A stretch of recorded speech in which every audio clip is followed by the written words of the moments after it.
The aftermath of the escape from Trask Industries has fractured the Mutant Underground and sent the Strucker family packing. But with the return of the Frost Sisters and news of a new and more dangerous aspect of the Hound program, the question really becomes, run or fight? It's the Stepford Cuckoos in all their glory. On this week's The Gifted, Season 1, Episode 11. 3 in 1. Or 3 by 1. 3 times 1? Something like that. Hey everyone, D here, and welcome to this week's review of The Gifted. So, of course, spoilers are ahead. And first off, Happy New Year, everybody! It's 2018! Yay! Hopefully this is going to be a grand and fine year. Certainly for Marvel, we have a lot of fun stuff coming up. Yes, I know Marvel Television. Gifted's ending soon. We will, of course, have a whole rest of the season of Agents of S.H.I.E.L.D., but film-wise, we got Black Panther, we've got Avengers Infinity War, we're going to have Dark Phoenix, we've got, I mean, just so much Ant-Man and the Wasp, which I'm really looking forward to. Just an amazing year. So, really, it's going to be fun for all of us Marvelite lovers. So, let's dive into this week's episode, which is odd that we're having kind of one now and then we're breaking for a week and then we're doing a 2-hour finale. But, okay, that's the way Fox wants to do it. But this week's episode, we are dealing with the aftermath of the escape from Trask Industries. And I like the aspect of seeing the kind of dual funeral shot that we had going on, where we have Sentinel Services and the Mutant Underground both saying their goodbyes. Jace to his buddy, and of course, the mutants to our dear friend Dreamer, who we lost due to Roderick Campbell's gunfire. Bastard. Anyway, I like having the kind of two scenes set up simultaneously. I mean, both sides, kind of as we've seen it so far, dealing with the after effects, dealing with loss, and making kind of different vows going forward into the future. While we have Jace, who is getting galvanized with the loss of his friends, and too long we have waited, now we need to take the fight to the enemy, and I'm not going to stop anymore, and equating mutants to Lucifer. I found that rather dark, but the idea is you have humans that were given these people that were given these gifts, these strengths and beauty and power, and then they rise up to challenge. You know, I mean, very much demonizing mutants by definition. When you were comparing to Lucifer, I don't think you can get any more demonic than that. Well, at the same time, we have Marcos, who was talking about humans, and this is something that humans and mutants both experience. That we have love, and we have loss, and we have remorse, and we have, this is the pain that mutants and humans share. And so we're not able to bring them together. So it's again, seeing this from two different aspects. We have Jace, who was galvanized to really continue the fight. We have Marcos, who's really looking at things of, we need to unite, we need to move past these personal losses and see what it is that we all share together. And this is really something that Marcos deals with throughout the episode, especially dealing with Lorna and her response to Esme's offer. And we see those separations of run or fight, of trust or not trust. I mean, very much a two-sided episode, really looking at those two forces, which is perfect time. Because we've had the breakup, we now get the argument, which brings us to where we ended, of course, and that's going to lead us into the big conflict, into the finale. But Marcos here, again, dealing with we need to bring together, and that does continue later on when he has the big kind of final discussion with everyone, with John and Lorna and Blink, and saying, look, the X-Men chose us for a reason, not because we are strong, not because we can kill.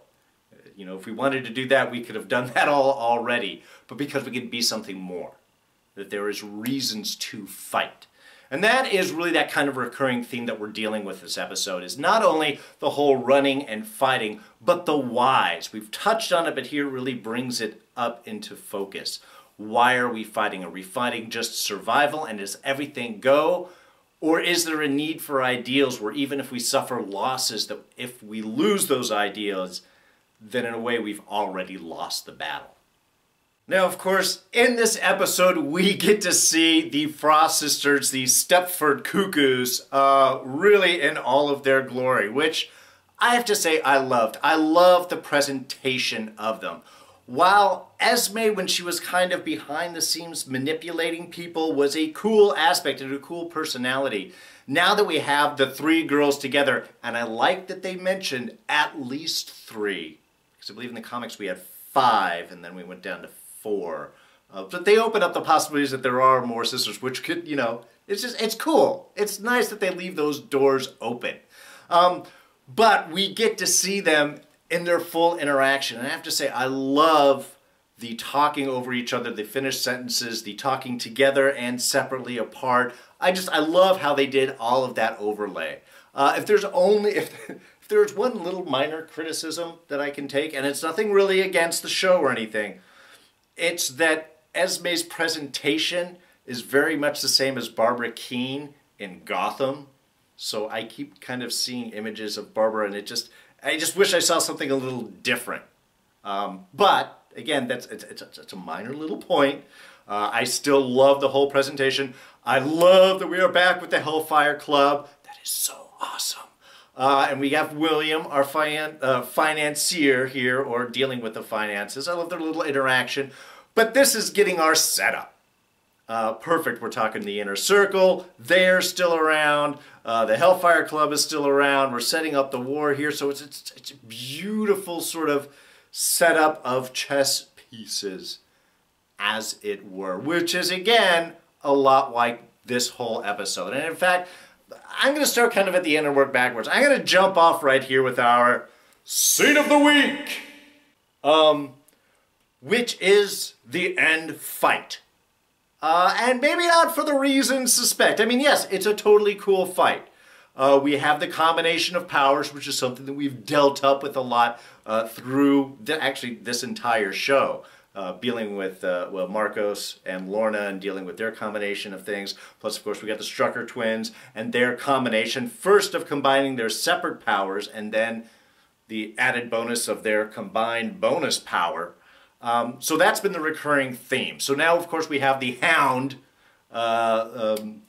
mutants there with the, okay, let's just say it, goofy kind of looking giant manacles. But the effect was awesome. The combinations of powers, one moving inertia, one adjusting gravity, combine those two. Lots of powers pulling walls out. Excellent. I love that we had Wes back in that scene, and a perfect use of Wes's powers as, you know, instant security. I love that whole aspect there. But it was a great scene, and we have all of our characters together.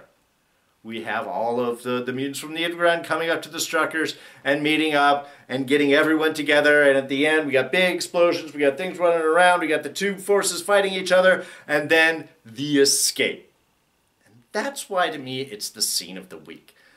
Not just because of the cool effects sequence, which looked great, and getting everyone together, which is what we wanted to see throughout the whole episode. But by the end, and even Andy recognizes it, that it's not him that led them out, that it was the Stepfords, that it was the Frost sisters. And it's the scene of the week because it is the perfect summation of the entire manipulation these characters have done for the entire episode. Like they were showing William at the end, you've got to sacrifice some pawns. All of this, all episode long, was a manipulative chess maneuver of different pieces all around. You've got the Struckers reacting and being mad that things are bad. You got the parents, which are being their annoying parent self, and the kids wanting to stay and fight. So what do? They go out and they manipulate everyone. We have one of the Stepfords, Esme, who cares? What does it matter? I love that bit when she goes to Andy and talks to him about you have to be stronger and brings up the family name. You should be Andrew von Strucker when you talk to your parents. You know, you are royalty in the Hellfire Club. Perfect little manipulations. Going after Lorna, of course, who on Eclipse's side is not only feeling that protective motherly instinct, but has always been a bit more of a fighter, a bit more of a direct action kind of person who doesn't want to keep running. And then, of course, we have the very manipulation of Sentinel services, which we have the little cue, which I knew that the girls had dropped that and queued up a Sentinel in order to come. So the whole episode, everything that was going on in everyone's side was all just intricately manipulated by these telepaths. Not only telepathic, not only able to get in your mind, but able to twist whole events and know how things were going to go together. It was a beautiful summation of what these characters can do, what these sisters can do, how dangerous they are, and of course, sets us up with our really three main branches that we're going to have: evil mutants, good mutants, and of course Sentinel services right in the middle. So we got the whole little triangle of awesomeness that is X-Men comics. Oh, and speaking of our lovely comics, I love the little push on Polaris's father. Part of the Hellfire Club royalty. I know I said that about the Struckers, but they're working all the angles here. I just thought that was really cool. One, we're getting that kind of little Magneto hint, who, comic-wise, was part of the Hellfire Club at a time. So anyway, it was those are just tasty moments. They're great Easter eggs for us characters, and also show that the show is demonstrate that the show is willing to dive into a lot more of the bigger universe, which is really enjoyable. All right, character-wise, we got a little background on Clarice, a little Blink boyfriend action back in the day. Doesn't last long, of course, because nothing good lasts long in Mutant's life. If there's anything the X-Men comics and this show has shown us. But I liked seeing Blink with a little bit of happiness in her life, you know, getting together and possible live-in boyfriend, kind of just standard relationship issues. But through this, we get introduced to the Purifiers, a nice homegrown anti-mutant group running her out of town. Love the boyfriend standing up with her. Loves her when everything is great, but any immediate threat, and no, I'm not a mutant. I'm just here, just walking along, not doing anything. Just, yeah, you're an ex-boyfriend immediately at that point. But we also get that connection to Senator Montez, who we saw Esme infiltrating in with the last episode in the beginning of his campaign. So he's a big anti-mutant person, so we get little connections of those homegrown hate groups, plus the actual political insight. So getting to see things at every angle. Jace, of course, you know, reigniting his passion and hatred for mutants after the whole Trask Industries things, which, you know, Campbell is certainly willing to take advantage of. Come on, going at the guy. He's laying flowers down on his daughter's grave. That's cold, man. And I did actually find that interesting how Roderick related to himself as like, I'm not a monster, even though the things that I do I know are monstrous and are wrong and are cruel. But it's a battle, and I mean, I don't think he actually has that type of remorse capable of him. He seems a bit too sociopathic in my mind. But I just thought that was a good, interesting, at least acknowledgement from his own objective sense of, yes, the things I do are horrible and bad and create suffering. But it's the humans all the way. I hate mutants. So really kind of an interesting little bit there. So I love seeing the little dynamic there and how Jace is in some ways still holding on. Even during the attack, when he was watching the mutants have the little combiner thing, and Roderick was really kind of enjoying the whole destruction. We're going to take down the whole building. Even there, Jace seemed to have those moments of hesitation, of not even wanting to be too cruel, of being too dangerous. So even though Jace is kind of committed to this new, I'm going to dive like fully into Trask and help them out and back them up, at least we are still seeing there are signs of Jace that hasn't completely committed over. He hasn't gone sociopathic. There is still some element within him of compassion that I think that can still be drawn upon. But After we get to see our fun little combination of mutant powers, the two of them are now heading towards Washington, making a little deal there. And that's going very smoothly. They want timetables, they want budgets, they want projections. That means the government's looking to dive feet first into this as well. So not only is this new and improved Hound Combiner program going to possibly stand across the nation, it could go internationally. Then there would be nowhere in Mexico or anywhere else, well, maybe one little island, Genoa, that mutants can go and be able to escape. Now, as for the Strucker family, I'm kind of hoping that after all this, that there's just like a full family commitment to join up and do the right thing, because this whole hemming and hawing thing is really, it's getting old. I mean, I understand the whole parental protection thing. I'm a parent myself. I understand wanting to protect your kids. But this is worn out. They have to accept that. I mean, especially after that whole scene, after the whole Fairburn incident, where we've got Andy with the concussion, not too bad, and we've got Wes laying down, needing to get new fluids. You know, it's kind of looking like a post-war zone there. That you have to accept that this is, the lines have been drawn. If there's anything about this episode doing, it's the lines have been drawn. And there was just a little bit too much of, we've got to get out of here, this isn't our concern, we don't want to get involved with this running away kind of thing. There's been too much of that hemming and hawing. And also with the parents, again, conveniently just ignoring whatever the kids want. We did have a nice re-reversal of Andy and Lauren about what they're committing to and what they want, which I still kind of work with. You know, to me, it doesn't seem wishy-washy. I just see the two of them kind of evolving and trying to see things and grasp it with their responses to what they have done and what they've seen around, their torture and the loss of Dreamer and everything else. As just sort of a processing. And the fact that they're doing a little back and forth, considering their position and their connection, also seems kind of appropriate, a whole yin-yang constant reversal thing. But obviously we had the kids wanting to stay and fight and the parents wanting to go. So I'm hoping at least at this point everything is committed and we don't have any more of this wishy-washiness. Because otherwise I'm really going to have, the parents are going to have to go. Kids can stay, parents can go. School and everything. Really, John, that's what you're missing. Thanks, Caitlin. We appreciate the school. It's supposed to be a halfway house, not a place where people live. Alright, just a couple of small things. One, we do get Esme and the family's full last name, Frost, connection to Emma Frost. Love that.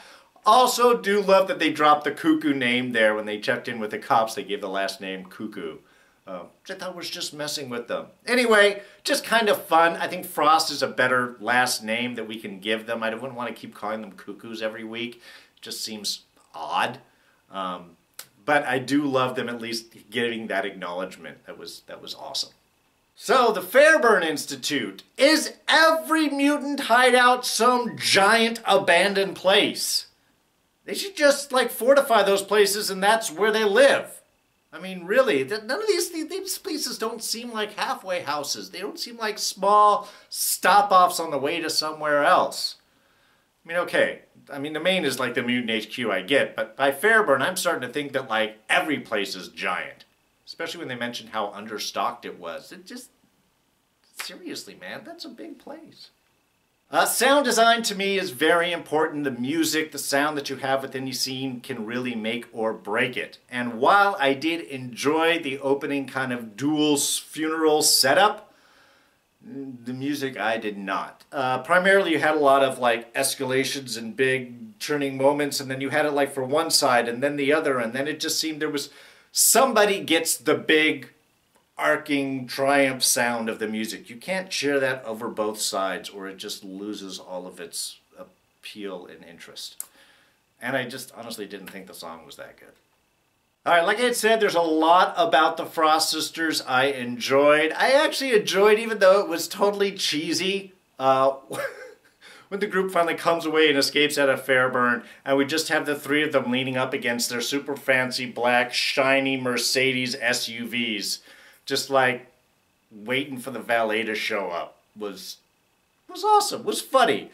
However, on the other side of the coin, the fact that they were able to get everywhere to Fairburn, into the Mutant HQ and stuff, kind of moving around freely without really alerting anyone, almost got to be too much. I mean, I get they're telepathic and they can, you know, make people forget and turn away and stuff like that. But when you start being able to be anywhere, then you start to realize, ask the question of, well, what do you need anyone else for? Again, because Trask can recognize them, that shouldn't mean anything if they're able to do all this big other stuff. So it's just, you've got to be careful when you have these cool moments. Well, yes, they were cool and they were nice character interactions. You got to be careful. If you can be anywhere whenever you want to be, then what do you need anyone else for? Blink's line to Lauren: hate lives on fear. Run and hate wins. It's not totally Jedi, but it's pretty close. Oh, and we also got a mention of Polaris's bipolarity in this also, which I thought was totally cool. I love the aspect of her powers getting heightened because of her pregnancy. I'm just kind of curious, is that just because she's pregnant and it's a protective response? Or is this another layer of those combining powers type kind of thing? Because usually kids don't get their powers until puberty and stuff. So it's cool, just sort of curious. All right, I think that wraps things up for this week. So we've got next week off, and then we're going to have the big 2-hour season finale, which should be awesome. We're going to have Hellfire Club, we're going to have Sentinel, we're going against Trask, there should be mutant powers flying and shooting, and it should be awesome. This is what I'm hoping they're getting for, and they're just doing their big setup for next season, is we're going to have, you know, those three main forces, good, evil, and Sentinel, in the middle. I think this is a perfect setup. I love the idea of getting some good, juicy villains out there, especially the best kind of villains, the ones that think that they're right.